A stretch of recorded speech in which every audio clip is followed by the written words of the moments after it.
নমস্কার। আমাদের জীবনে এমন অনেক সময় আসে যখন আমরা খুব কাছে থেকেও আপন মানুষদের ভালোবাসা বুঝতে পারি না, বা আমরা অনেক সময় দুই সন্তানের মধ্যে যে ছোট তাকে একটু বেশি প্রশ্রয় দিয়ে থাকি, কারণ মনে করি বড়টা তো একটু বড় হয়েছে, সে হয়তো বুঝবে। আজ যে গল্পটি পড়তে চলেছি তা শুধু একটি কিশোরের নয়, এটি আমাদের সবার জীবনের এক টুকরো সত্য।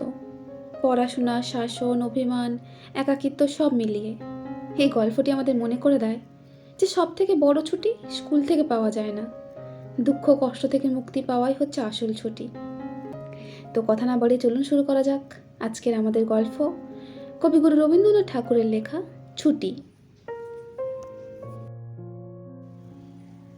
বালকদিগের সর্দার ফটিক চক্রবর্তীর মাথায় চট করিয়া একটা নতুন ভাবোদয় হইল। নদীর ধারে একটা প্রকাণ্ড শালকাষ্ঠ মাস্তুলে রূপান্তরিত হইবার প্রতীক্ষায় পড়িয়াছিল। স্থির হইল সেটা সকলে মিলিয়া গড়াইয়া লইয়া যাইবে। যে ব্যক্তির কাঠ আবশ্যকালে তাহার যে কতখানি বিস্ময়, বিরক্তি এবং অসুবিধা বোধ হইবে তাহাই উপলব্ধি করিয়া বালকেরা এই প্রস্তাবে সম্পূর্ণ অনুমোদন করিল। কোমর বাঁধিয়া সকলেই যখন মনোযোগের সহিত কার্যে প্রবৃত্ত হওয়ার উপক্রম করিতেছে, এমন সময় ফটিকের কনিষ্ঠ মাখনলাল গম্ভীরভাবে সেই গুঁড়ির উপরে গিয়া বসিল। ছেলেরা তাহার এইরূপ উদার ঔদাসীন্য দেখিয়া কিছু বিমর্ষ হইয়া গেল। একজন আসিয়া ভয় ভয় তাহাকে একটু আধটু ঠেলিল, কিন্তু সে তাহাতে কিছুমাত্র বিচলিত হইল না। এই অকাল তত্ত্বজ্ঞানী মানব সকল প্রকার ক্রীড়া রসারতা সম্বন্ধে নীরবে চিন্তা করিতে লাগিল। ফটিক আসিয়া আস্ফালন করিয়া কহিল, দেখ, মার খাবি, এই বেলা ওঠ। সে তাহাতে আরও একটু নড়িয়া চড়িয়া আসনটি বেশ স্থায়ীরূপে দখল করিয়া লইল। এইরূপ স্থলে সাধারণের নিকট রাজসম্মান রক্ষা করিতে হইলে অবাধ্য ভ্রাতার গণ্ডদেশে অনতি বিলম্বে এক চর কষাইয়া দেওয়া ফটিকের কর্তব্য ছিল, কিন্তু সাহস হইল না। এমন একটা ভাব ধারণ করিল যেন ইচ্ছা করিলেই এখনই উহাকে রীতিমতো শাসন করিয়া দিতে পারে, কিন্তু করিল না, কারণ পূর্বাপেক্ষা আরও একটা ভালো খেলা মাথায় উদয় হয়েছে, তাহাতে আরও একটু বেশি মজা আছে। প্রস্তাব করিল মাখনকে শুদ্ধ ওই কাঠ গড়াইতে আরম্ভ করা যাক। মাখন মনে করিল ইহাতে তাহার গৌরব আছে, কিন্তু অন্যান্য পার্থিব গৌরবের ন্যায় ইহার আনুষঙ্গিক যে বিপদের সম্ভাবনাও আছে তাহা তাহার কিংবা আর কাহারও মনে উদয় হয় নাই। ছেলেরা কোমর বাঁধিয়া ঠেলিতে আরম্ভ করিল, মারের ঠেলা হেইও, সাবাস জোয়ান হেইও। গুড়ি এক পাক ঘুরিতে না ঘুরিতেই মাখন তাহার গাম্ভীর্য, গৌরব এবং তত্ত্বজ্ঞান সমেত ভূমিস্বাদ হইয়া গেল। খেলার আরম্ভেই এইরূপ আশাতীত ফল লাভ করিয়া অন্যান্য বালকেরা বিশেষ হৃষ্ট হইয়া উঠিল, কিন্তু ফটিক কিছু শশব্যস্ত হইল। মাখন তৎক্ষণাৎ ভূমিশয্যা ছাড়িয়া ফটিকের উপর গিয়া পড়িল, একেবারে অন্ধভাবে মারিতে লাগিল। তাহার নাকে মুখে আঁচড় কাটিয়া কাঁদিতে কাঁদিতে গৃহাভিমুখে গমন করিল। খেলা ভাঙ্গিয়া গেল। ফটিক গোটা কত কাশ উৎপাটন করিয়া লইয়া একটা অর্ধনিমগ্ন নৌকার গলুয়ের ওপর বসিয়া চুপচাপ করিয়া কাশের গোড়া চিবাইতে লাগিল। এমন সময় একটা বিদেশি নৌকা ঘাটে আসিল। একটি অর্ধবয়সী ভদ্রলোক কাঁচা গোঁফ এবং পাকা চুল লইয়া বাহির হইয়া আসিলেন। বালককে জিজ্ঞাসা করিলেন, চক্রবর্তীদের বাড়ি কোথায়? বালক ডাঁটা চিবাইতে চিবাইতে কহিল, ওই হোথা। কিন্তু কোন দিকে যে নির্দেশ করিল কাহারও বুঝিবার সাধ্য রহিল না। ভদ্রলোকটি আবার জিজ্ঞেস করিলেন, কোথা? সে বলল, জানি নে, বলিয়া পূর্ববৎ তৃণমূল হইতে রসগ্রহণে প্রবৃত্ত হইল। বাবুটি তখন অন্য লোকের সাহায্য অবলম্বন করিয়া চক্রবর্তীদের গৃহের সন্ধানে চলিলেন। অবিলম্বে বাঘা বাগ দিয়া আসা কহিল, ফটিক দাদা, মা ডাকছে। ফটিক কহিল, যাব না। বাঘা তাহাকে বলপূর্বক আর কোলা করিয়া তুলিয়া লইয়া গেল। ফটিক নিষ্ফল আক্রোশে হাত পা ছুঁড়িতে লাগিল। ফটিককে দেখা মাত্র তাহার মা অগ্নিমূর্তি হইয়া কহিলেন, আবার তুই মাখনকে মেরেছিস? ফটিক কহিল, না মারিনি। ফের মিথ্যে কথা বলছিস? কখনো মারিনি, মাখনকে জিজ্ঞাসা করো। মাখনকে প্রশ্ন করাতে মাখন আপনার পূর্ব নালিশের সমর্থন করিয়া বলিল, হ্যাঁ মেরেছে। তখন আর ফটিকের সহ্য হইল না। দ্রুত গিয়া মাখনকে এক সশব্দ চড় কষাইয়া দিল। কহিল, ফের মিথ্যে কথা। মা মাখনের পক্ষ লইয়া ফটিককে সবেগে নাড়া দিয়া তাহার পৃষ্ঠে 2-3টা প্রবল চপেটাঘাত করিলেন। ফটিক মাকে ঠেলিয়া দিল। মা চিৎকার করিয়া কহিলেন, হ্যাঁ তুই আমার গায়ে হাত তুলিস? এমন সময় সে কাঁচা পাকা বাবুটি ঘরে ঢুকিয়া বলিলেন, কি হচ্ছে তোমাদের? ফটিকের মা বিস্ময় আনন্দে অভিভূত হইয়া কহিলেন, ও মা, এই যে দাদা, তুমি কবে এলে? বলিয়া গড় করিয়া প্রণাম করিলেন। বহুদিন হইল দাদা পশ্চিমে কাজ করিতে গিয়াছিলেন। ইতিমধ্যে ফটিকের মার 2 সন্তান হইয়াছে, তাহারা অনেকটা বাড়িয়া উঠিয়াছে। তাহার স্বামীর মৃত্যু হইয়াছে, কিন্তু একবারও দাদার সাক্ষাৎ পায় নাই।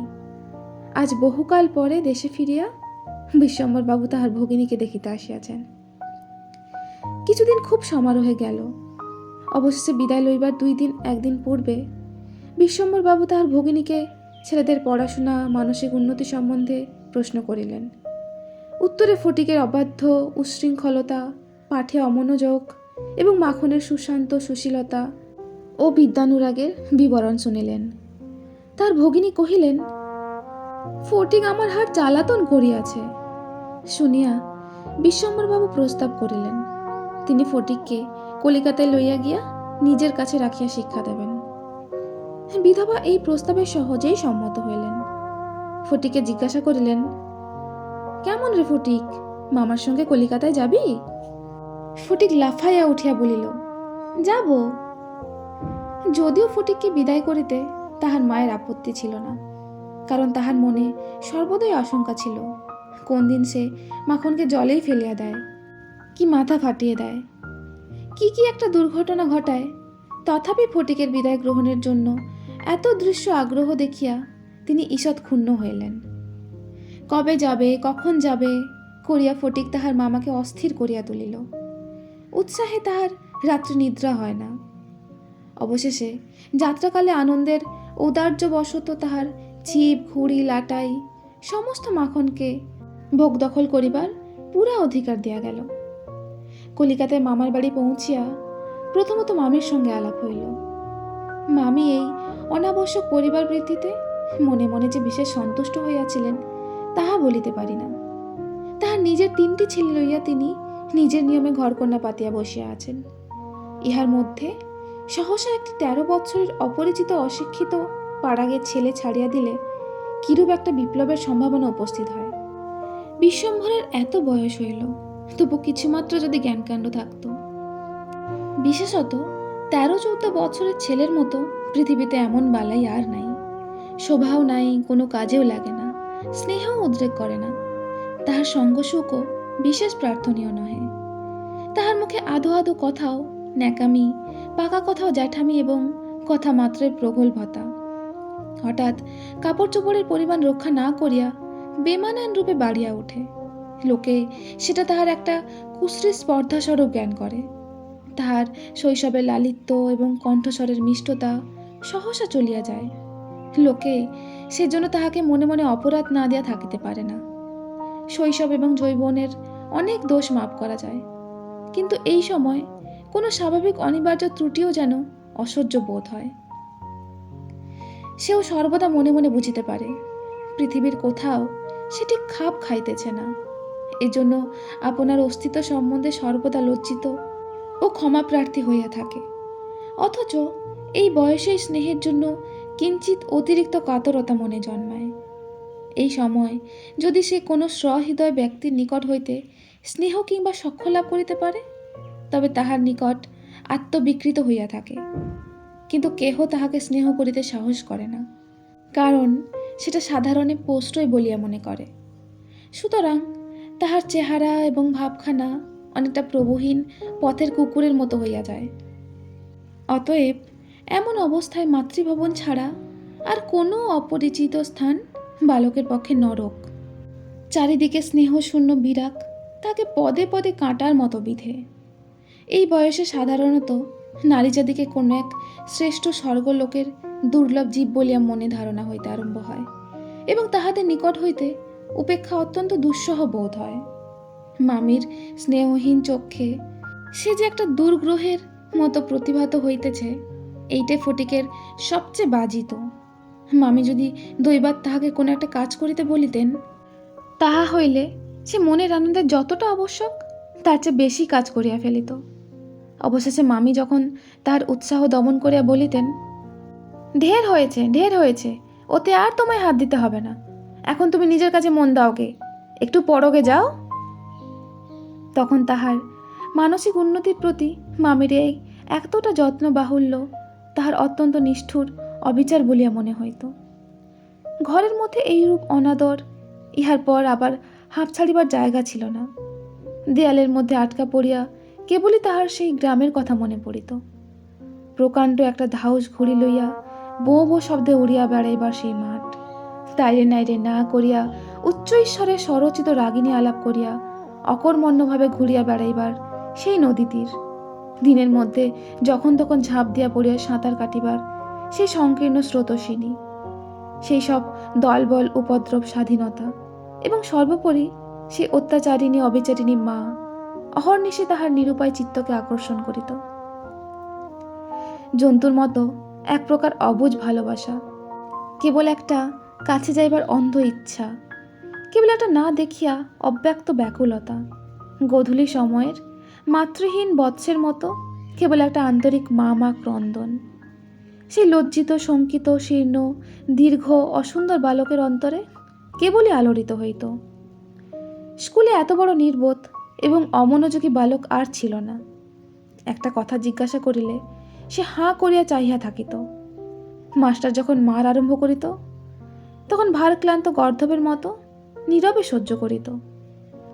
ছেলেদের যখন খেলিবার ছুটি হইত তখন জানালার কাছে দাঁড়াইয়া দূরের বাড়িগুলার ছাদ নিরীক্ষণ করিত।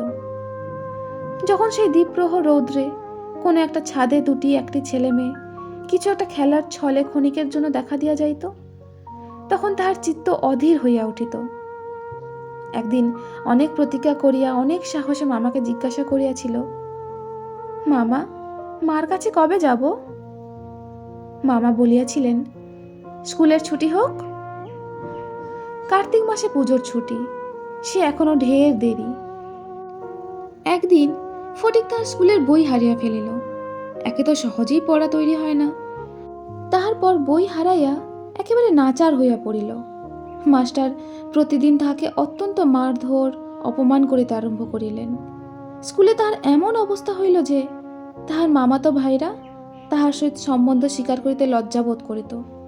ইহার কোনো অপমানে তাহারা অন্যান্য বালকের চেয়েও যেন বলপূর্বক বেশি করে আমোদ প্রকাশ করিত।